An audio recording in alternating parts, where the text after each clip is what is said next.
Hello everybody, my name is Richard Vigorelli and this is Vigorelli Institute. Now, let's talk about one of my favorite movies of somebody that I want to punch in the face in Minecraft. Okay? It's a movie called Ferris Bueller. Came out when I was, well, as people older than me would say, knee-high to a June bug. What does that mean? It means I was really young. Kids. Anywho. Ferris Bueller's Day Off takes place in a suburb, a rather affluent part of Chicago. Okay, I'm not sure where. My geography of the Great Lakes region is terrible. I know where the states are, kind of. Also the cities. I know Chicago is on the lake. I know that. It's Lake Michigan. Or is it Huron? I forget. Anyway, not important. Michigan. So, this kid is probably upper middle class. He's in high school, and everybody loves him. He's like the coolest kid in school. Okay, and he's got this derpy friend who's clearly suffering from most likely generalized anxiety and clinical depression, because holy crap is Cameron a wet blanket. Now, Ferris has a sister. She's kind of hot. Jeannie? I think her name is? Anyway. Mom and Dad, I think, are lawyers, from what I can tell, how they behave, and if I remember that correctly. And he's got all of the cool 80s stuff. Minus the talking robot, of course. Why a talking robot? Because everybody in the 80s wanted a talking robot! Because they're cool, and shut up. Okay? So Ferris Bueller's Day Off is, he's decided that high school is a total drag, even though he is literally the coolest kid in school, and he needs a day off from it. He just doesn't want to go in, and that's too bad. Okay? So he concocts this elaborate scheme to pretend to be sick in order to con his parents, con his sister, con the school, bust his girlfriend, who's, by the way, super smoking hot, by the way, because of course she is, and his best friend. Okay. They borrow Cameron's dad's sports car, drive it into Chicago, do a whole bunch of stuff, and then make it home without anybody being the wiser. Minus the principal.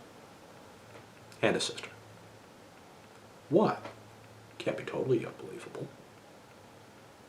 I roll my eyes. Anyway, a lot of people have done some Reddits on this. I think that's what they're called. I don't know. I don't use it.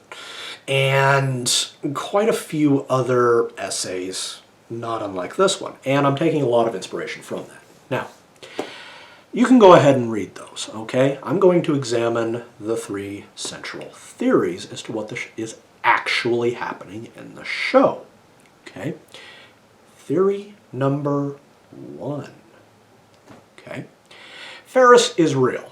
Cameron isn't. And the whole thing is an elaborate fantasy done by Ferris, okay?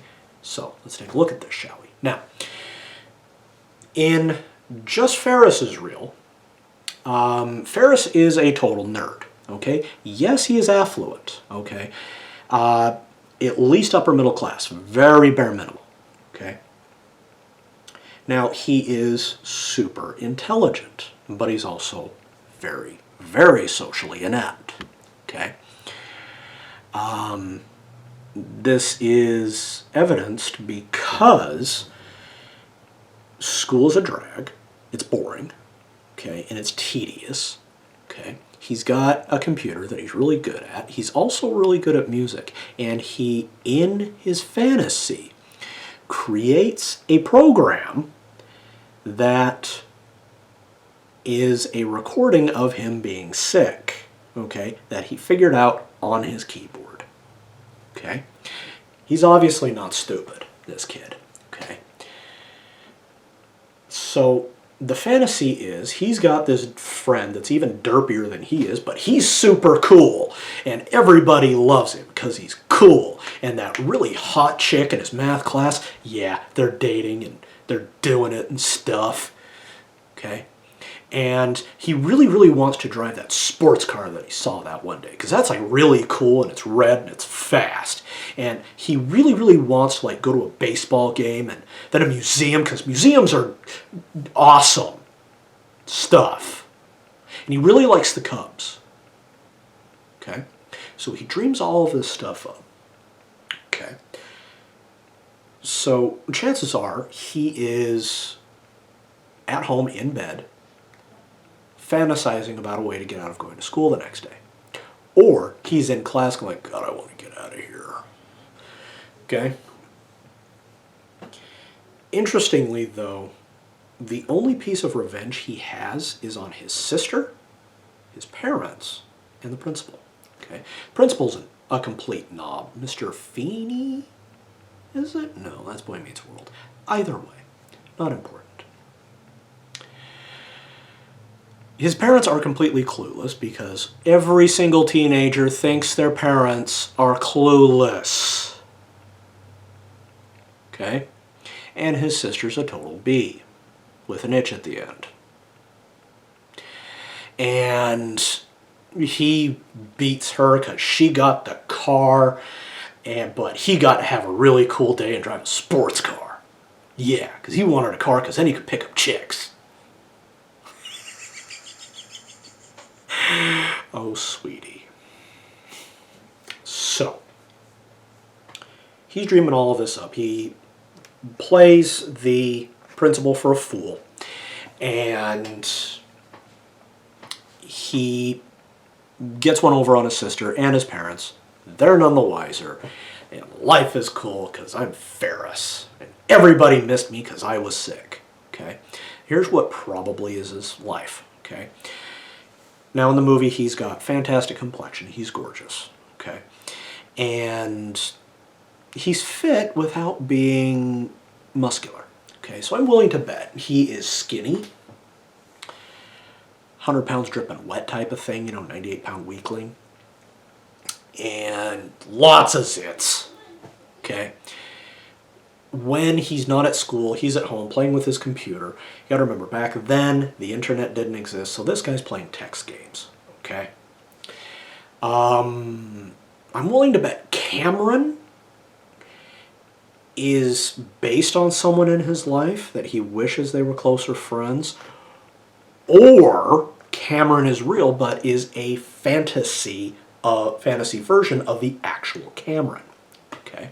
And I'm willing to bet he's described just as he is. Okay?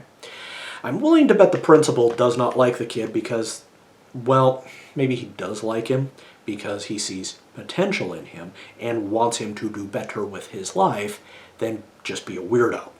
Okay? And I'm willing to bet his parents always see through his BS.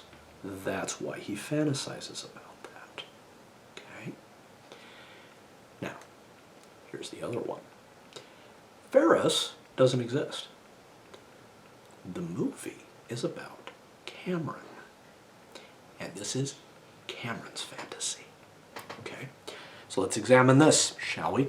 Now, Cameron, as described in the movie, very low self-esteem. Clearly suffering from some kind of depressive disorder. I'm willing to bet clinical depression or major depression, and most likely generalized anxiety as well. Okay? Because Cameron's a nerd. Okay? He's a total doofus. Now, Sloane, that's her name. That's Ferris's girlfriend's name, Sloane. Anyway, I'm willing to bet Cameron is a complete and total loner. Okay? He's affluent, but lonely knows no money. Okay? And Ferris is actually real, but the Ferris we see is Cameron's fantasy, along with Sloane. Okay? I'm willing to bet in this scenario, Cameron and Sloane are dating. Okay? And Cameron wants to know what it would be like if he and Ferris were friends. Ferris would help him out, take him under his wing, show him a real life. You know, they'd go to baseball games, and, well, Cameron really likes art, so they'd go to the art place, museum thing together and have fun. And they'd steal his dad's sports car and drive it around. But he doesn't know how to drive it. And he doesn't want to drive it because then his dad will get upset with him. So Ferris will do it for him. Yeah, that's it. Okay? And he would really, really like to, you know, meet Sloane and watch her and all of that. But, you know, that would be bad. So, well, part of the fantasy, and this is in the movie,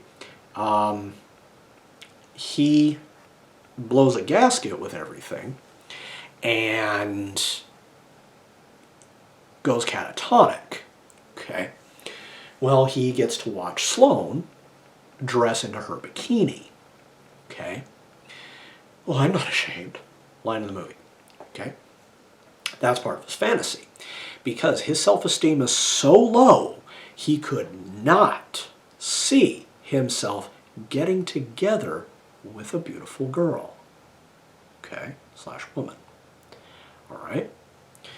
So everything that happens is 100% in Cameron's head. Okay? But his self-esteem is so low, his want to be friend is the one that does everything for him. Okay? Next up. Cameron and Ferris, in the real world, know each other. They are friends. And this is a shared fantasy. Okay? Now, Ferris is more ambitious than Cameron. Okay? And they're sitting there talking about how great it would be, you know, if they didn't have to go to school and didn't have to do all this stuff and all that stuff. Now, in this scenario, Sloane is not dating Ferris, okay? Just like in the first one, okay? But Ferris is very, very attracted to Sloane because, well, come on. And he says, I saw her first. Okay, and in the fantasy, he's dating her. Okay, now these two boys, being a couple of chuckleheads, even though they're nerds, the principal is looking at them like, guys, you gotta get it together here. Okay, you're gonna be men soon. Sack up. Okay, oh, you stupid, you know anything. Okay. And I'm willing to bet Cameron's dad is the exact same way. That's why he's so hard on him. Okay? And why Cameron kicks the sports car and pushes it through the window at the end of the movie. Okay? By the way, famous scene. Still remember when I first saw it. I was like, oh, good Lord. And I was tiny. Anyhow.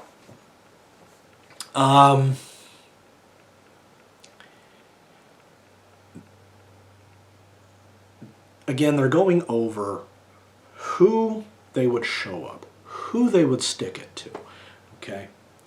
I'm willing to bet Cameron is actually a little bit attracted to Ferris's sister, okay? Who, by the way, I think is adopted. But I could be wrong. Now, so I lost my train of thought.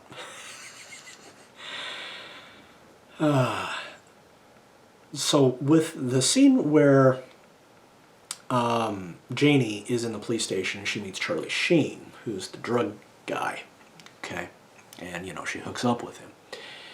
That is probably Ferris saying, yeah, you know, she did that, she'd go, but she'd get out because they let her off because she's a girl. And she'd hook up with the first jerk she saw because I'm willing to bet Janie always brings home the jerkiest guys, okay?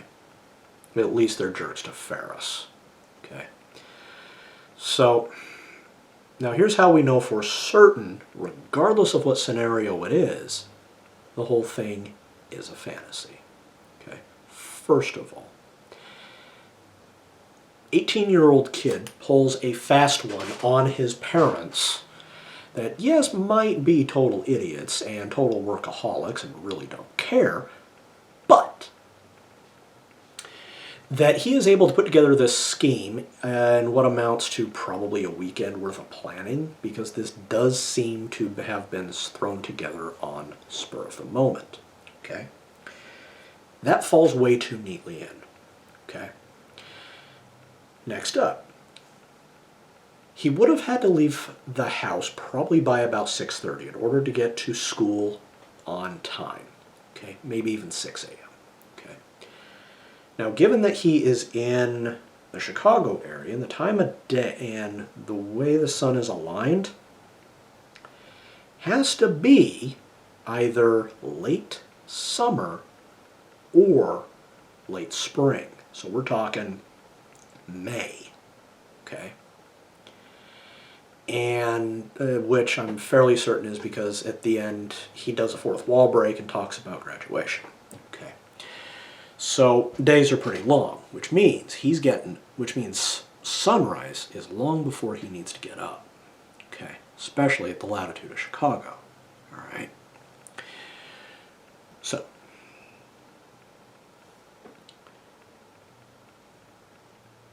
he gets all this. They all leave for work. He's done. He futzes around the house for probably about an hour, 2 hours. Okay. So let's say everybody's out of the house no later than 6:30, okay? That puts him 8:30 by the time he gets all cleaned up, picks out his clothes, and gets out the door with Cameron picking him up, okay? Minimum 8:30, okay? So he gets to school probably by about 9, okay? Picks up Sloane in the sports car, and they take off, rousing the principal's suspicions, and tries to track him down. By the way, no principal is going to do what happened. Yes, I know it's played for laughs. Still a fantasy, okay? So they take off for Chicago. They have lunch at a hoity-toity restaurant. They go to a ball game. And they go to a museum, run around in there, lose themselves, and also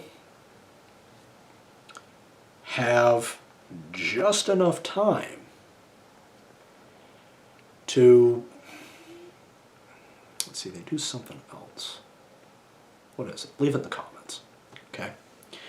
Have just enough time to get the car back, probably by about 3 o'clock, for Cameron to kick it off its jack while they try to spin back the odometer, which, by the way, does not work, because physics and, engineering.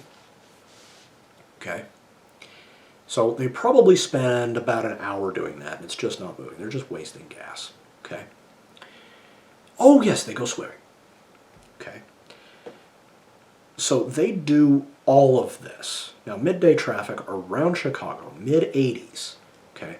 If you're coming in from the suburbs, I'm willing to bet, like most cities, it's going to take you bare minimum an hour to get downtown, let alone find a parking space. Okay. Then they're getting into the restaurant, which, we'll say, yeah, fine. Okay. Going to all the stuff that they did, it's approximately 7 hours. Okay.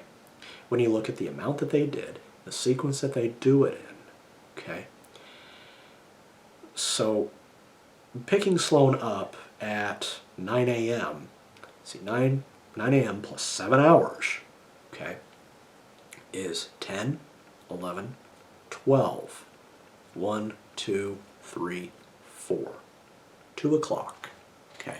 They get home, they go swimming for another hour, get home, spin the odometer. Okay, it's been 9 hours now.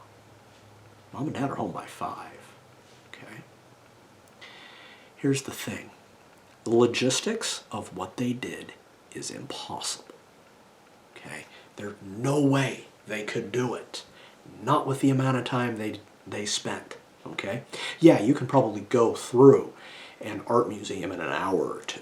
Okay, but the lingering stuff that they did, playing with the kids on the field trip, all of that. Okay, everything else, no way could have taken place. That is how we know this is a fantasy. Okay, I mean, just deciding, oh, let's go to a ball game. Okay, not a chance. Okay, they spent 2, 3, 4 innings there. That's at least 2 hours. Yeah. Okay. So, about all I've got to say on that. I know, oldie but a goodie, but here we are. So, if you're new to the channel, do all the YouTube stuff, like, share, subscribe. Please do leave some comments. Feel free to yell at me and tell me how stupid I am. Okay? And if you like what I do, please stop off at my websites, vimandvigorelli.com and vigantmed.com. I have merchandise there, like this, and shirts, artwork, books. I've got a novel that is called The Hidden Race. It is about a guy that can shoot lightning out of his fingertips and wants to know why. I've also got 2 lore books out on it, all of which is available on Amazon. Okay? So I will be back later with something else. You guys take care. Bye-bye.